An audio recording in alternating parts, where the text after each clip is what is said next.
My fiancée texted her lover. He still has no clue, lol. I saw from behind and acted normal. Then I locked the bedroom door from the outside while she was asleep, called my friend. She woke up to movers taking all the furniture except the bed she was lying in. Original post I, 31 male, discovered everything 3 nights ago. Complete accident. The kind of accident that changes your entire life in about 2 seconds. My fiancé, 29, and I have been together for 4 years, engaged for 8 months. Wedding planned for next spring. Everything seemed fine, normal. Good, even.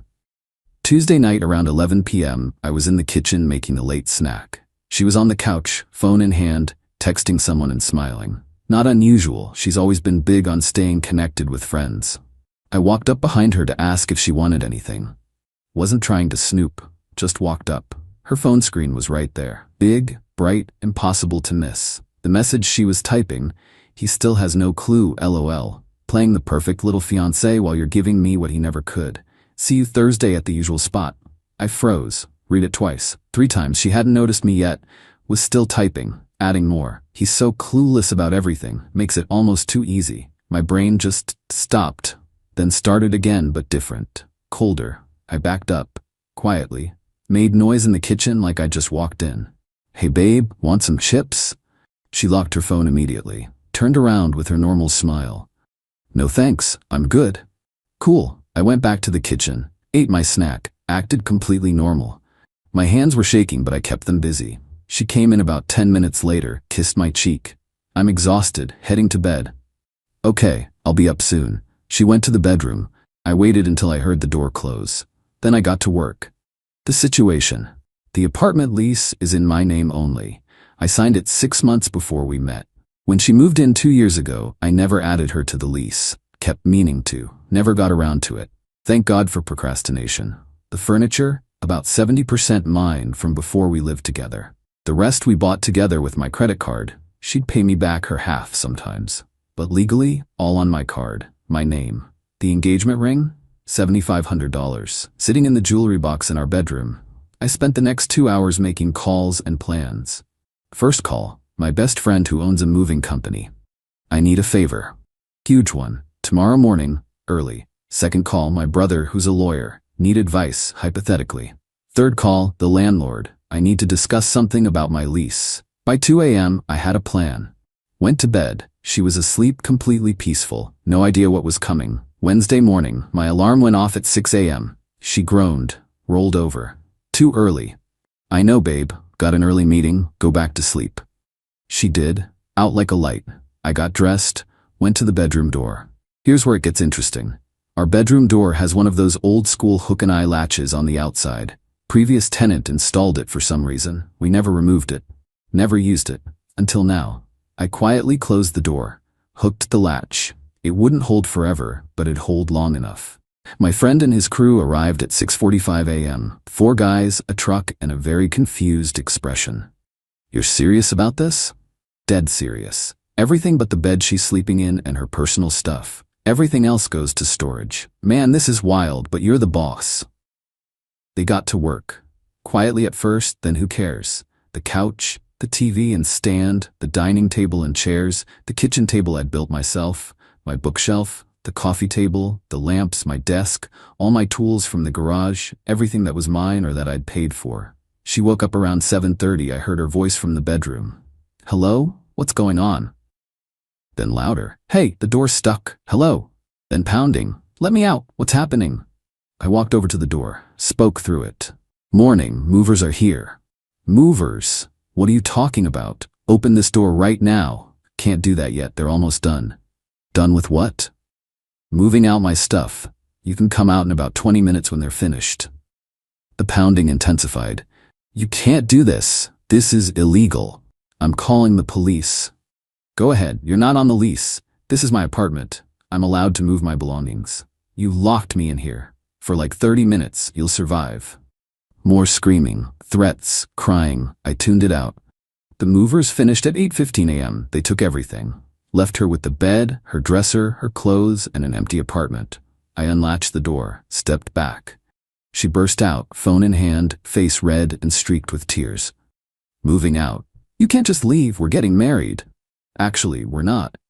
I pulled out my phone, showed her a screenshot of last night's text. The one she thought I'd never see. Her face went white, then red, then white again. That's not… You took my phone? Didn't have to.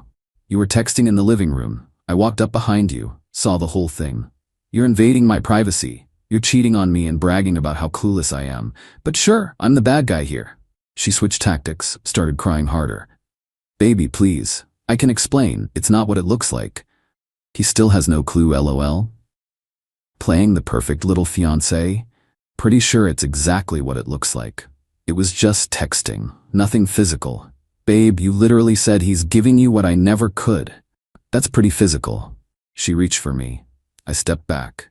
You have 30 days to find a new place. That's the legal notice period. I'll be staying with my brother. My half of the bills stops today. You're on your own. You can't do this to me. Watch me. I grabbed my already packed bag and walked out. Haven't been back since. Update 1. 5 days later. The last 5 days have been absolutely insane.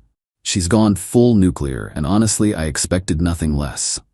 Day 1, Wednesday afternoon. I got a call from the police around 2 p.m. Sir, we received a call about a domestic disturbance at your address. What kind of disturbance? Your fiancé claims you locked her in a room against her will and stole all her belongings. I explained the situation. Showed them the lease, only my name, explained the furniture ownership, showed them the text message screenshot. The officer sighed. Sir, locking someone in a room, even briefly, could be considered unlawful restraint. I understand. I made a mistake in the heat of the moment. She was never in danger, had her phone, and was only in there for about 40 minutes. Won't happen again. We're going to let this go with a warning since no one was hurt and she has no legal claim to the residence. But don't do it again. Understood, officer? He paused. For what it's worth, I saw that text. Rough situation, man. Good luck. She also called my parents, my brother, my friends, anyone who would listen. The narrative she's spinning. I'm an abusive, controlling monster who kidnapped her and robbed her. The problem with her narrative, everyone knows me. And I have receipts. The affair partner revealed. This is where it gets even better. Or worse, depending on your perspective. My brother did some digging. He's good at that. The guy she's been seeing? My former coworker. Someone I considered a friend. We used to grab lunch together. He left the company about 6 months ago for a better opportunity, which apparently included sleeping with my fiancée. I texted him Wednesday night, "Hey man, hope you're enjoying what I never could, LOL." He blocked me immediately. Didn't even try to deny it or apologize. Just blocked. The ring situation. Thursday morning, I got a text from her. I'm keeping the ring. It was a gift. I replied, legally, an engagement ring is a conditional gift, condition being marriage. No marriage, no ring. You have 48 hours to return it, or I'm filing a police report for theft. Her, you're such a piece of garbage. I'm not giving you anything. I waited the 48 hours. Friday afternoon, I filed a report for the theft of a $7,500 engagement ring. Saturday morning, her mother showed up at my brother's house with the ring. Her words, "You're destroying my daughter's life over a mistake." My words, "Your daughter destroyed her own life when she decided to cheat on me and mock me to her affair partner. Here's the ring. Tell her to lose my number." Her mother tried the guilt trip. She loves you. She made a bad choice. Everyone deserves forgiveness. Everyone deserves consequences. She's getting hers. Goodbye. The apartment drama. She's still in the apartment. Has to be. 30-day notice is legally required. But here's what she's dealing with. No furniture except her bed and dresser. No TV. No kitchen table. No couch. My Wi-Fi router that I owned and paid for? Gone. She has to use her phone data. The Netflix, Hulu, Amazon Prime accounts, all in my name? Cancelled. She's been sending me texts. Dozens of them. How am I supposed to live like this? You're torturing me. I can't afford furniture. You're a monster. I haven't responded to a single one. The friend group fallout. This is where things got messy. We have mutual friends. Had, I guess. Several people reached out asking what happened. I sent them the screenshot of her text. That's it. No commentary, no drama. Just the facts. About half the group sided with her. Everyone makes mistakes. You're being too harsh. She deserves another chance. The other half cut her off completely. What she did was disgusting. The way she talked about you was cruel. You dodged a bullet. Lost some friends in this. Hurts, but if they think cheating and mocking your partner is acceptable, they weren't really friends anyway. The wedding situation. We had deposits down on everything. Venue, catering, photographer, DJ, about $8,000 total. I called every vendor, explained the situation. Most were sympathetic, but couldn't refund deposits. The venue, surprisingly, they refunded 50% after I showed them the text screenshot. The owner said, "I'm not taking money from someone going through that. Good luck." The photographer was less kind. "Contract says no refunds. Sorry." So I'm out about $6,000. Expensive lesson, but cheaper than a divorce. Her current situation. Through mutual friends, I've heard she's been staying with her mother some nights because the empty apartment is depressing. She's told people she's traumatized by what I did. She's also apparently still seeing the affair partner. They're official now. Good for them. They deserve each other. My brother's advice: change your locks if you gave her keys to anything. Change all your passwords. Lock down your credit. Document everything. And whatever you do, don't engage with her directly. All communication through text only, for evidence. I've followed every piece of advice, even got a credit monitoring service in case she tries anything financial. Where I stand, I'm not proud of locking her in the bedroom. That was impulsive and could have gone bad legally. Won't do anything like that again. But removing my furniture from my apartment, canceling services I paid for, ending an engagement after discovering infidelity, all completely legal and justified. She made her choices. She can live with the consequences. The 30-day notice period ends in 25 days. Then she's fully gone from my life. Can't wait. Update 2.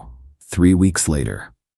The last 3 weeks have been a wild ride of escalating entitlement and dirty tricks. She's pulled out every manipulation tactic possible, and honestly, it's been almost entertaining watching it fail. The rent situation. 2 weeks ago, she texted, "I can't afford rent this month. You need to help me." I replied, "You have income. Figure it out. But you always paid most of it. Because we were together and I chose to. We're not together anymore. Your financial situation is not my responsibility. So you're just going to leave me homeless? You have 30 days notice, which is 3 days from now. You've had plenty of time to find somewhere else. I don't have first month's rent and deposit saved. Should have thought about that before cheating on me. You're supposed to love me. I did love you. Past tense, 30 days. Then you're out. She didn't pay rent, didn't even try. The landlord called me last week. Your fiancée says she can't pay rent and that you promised to cover her. We're not engaged anymore. She's not on the lease. She needs to leave by the end of the month per the notice I gave her.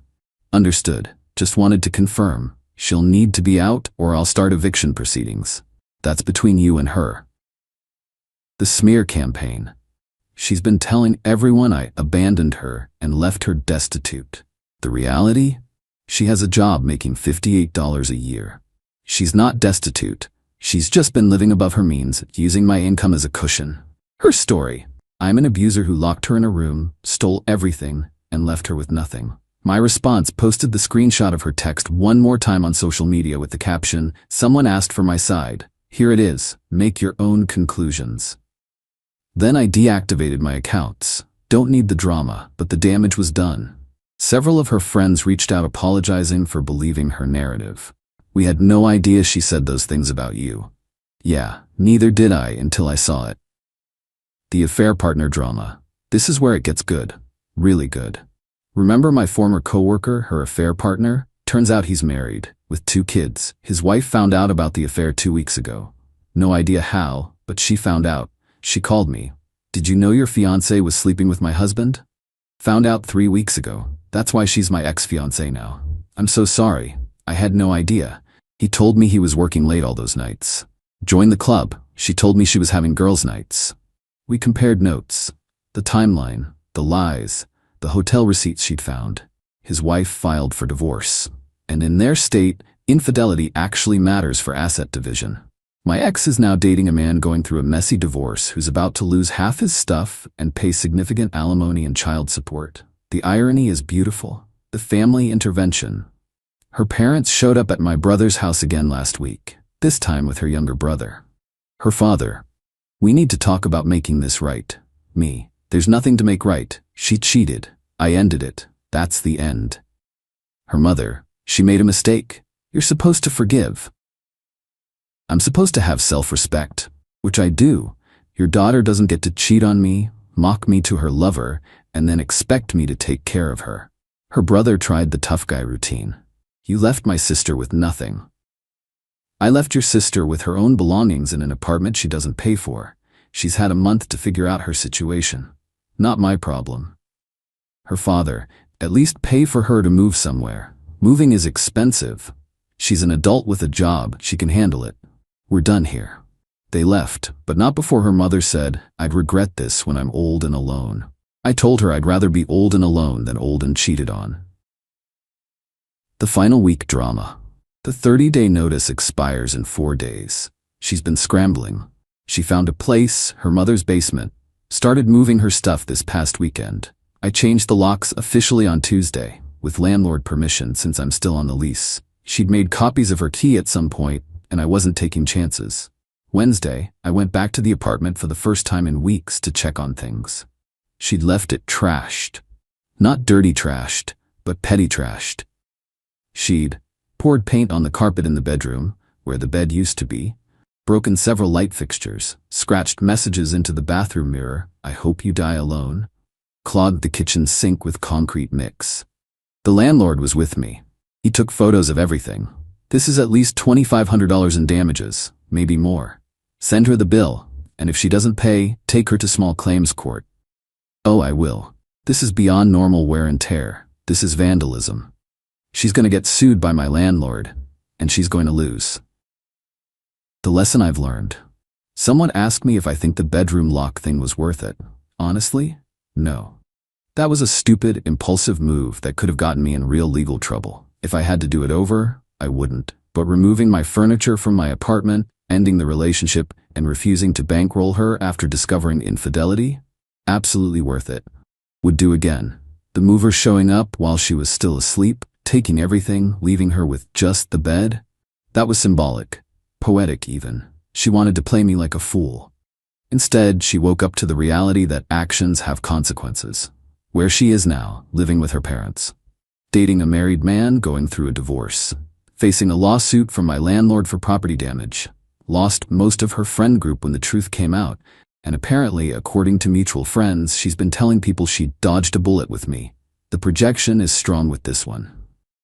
Where I am now, moved into a new place last week. 1 bedroom, downtown, all mine. Furnished it with stuff I actually like, instead of the compromises we'd made. Blocked her on everything after the property damage. Don't need that energy. My brother's been great. "You handled this better than most people would." Well, except for the lock thing. Don't do that again. Yeah, lesson learned. I'm not dating yet. Not ready, but I'm okay. Better than okay. Free.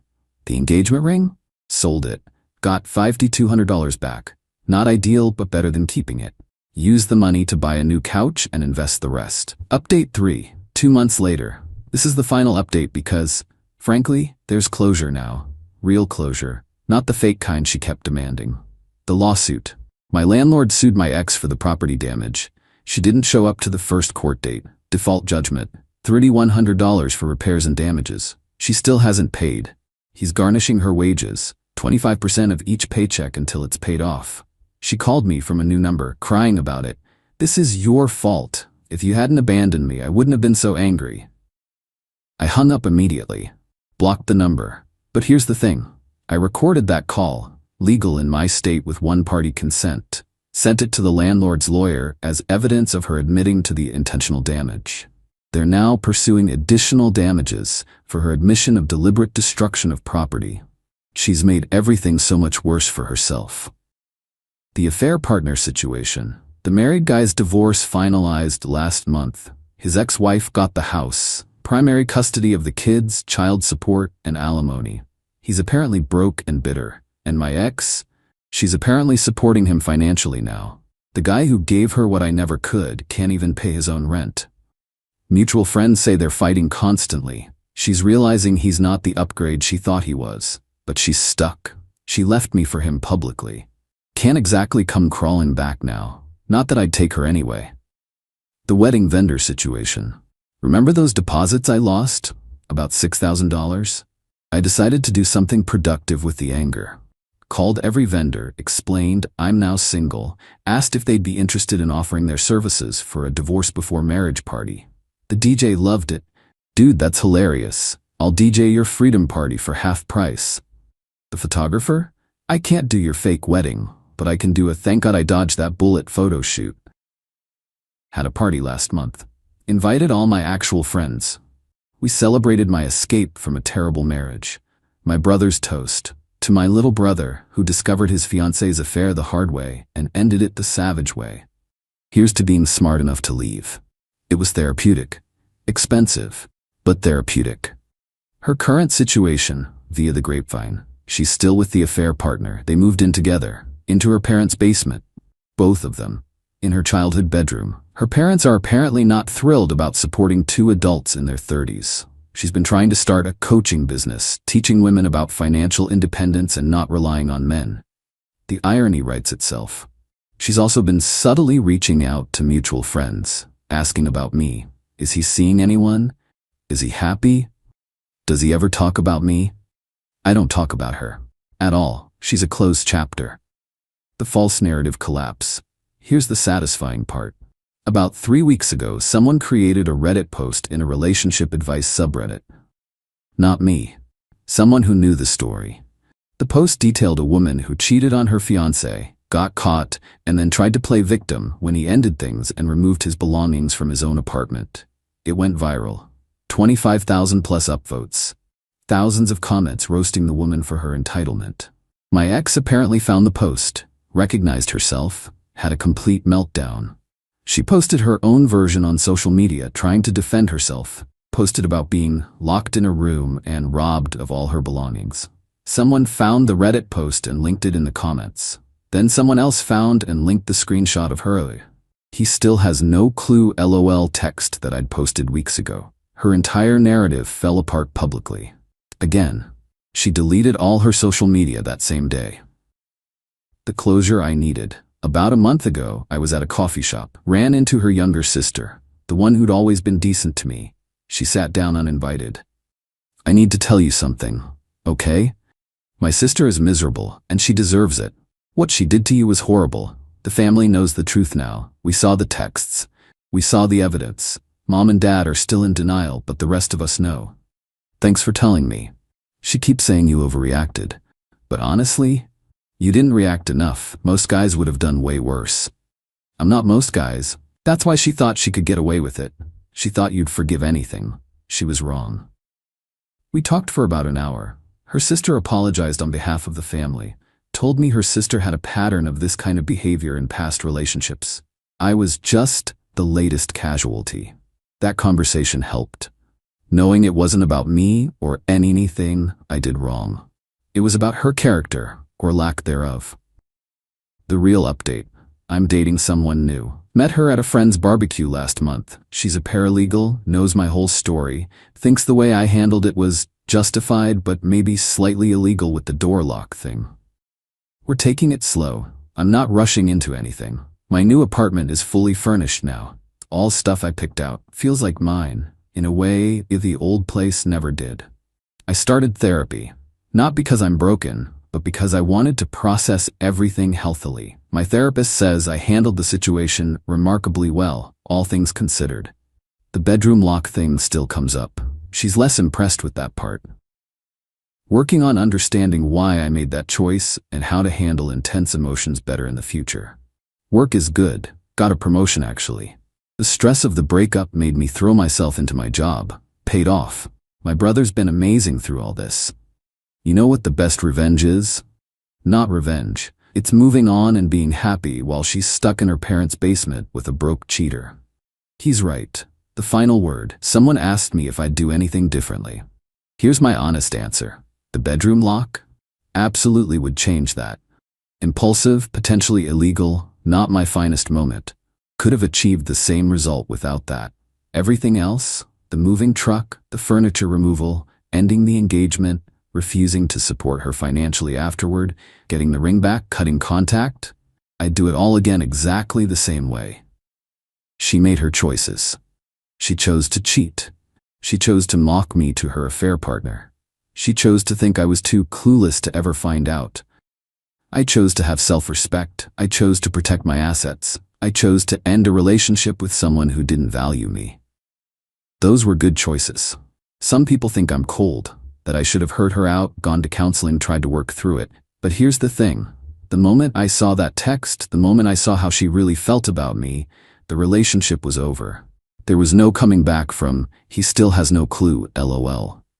You can't reconcile with someone who thinks you're a joke. The furniture removal while she was sleeping wasn't about revenge.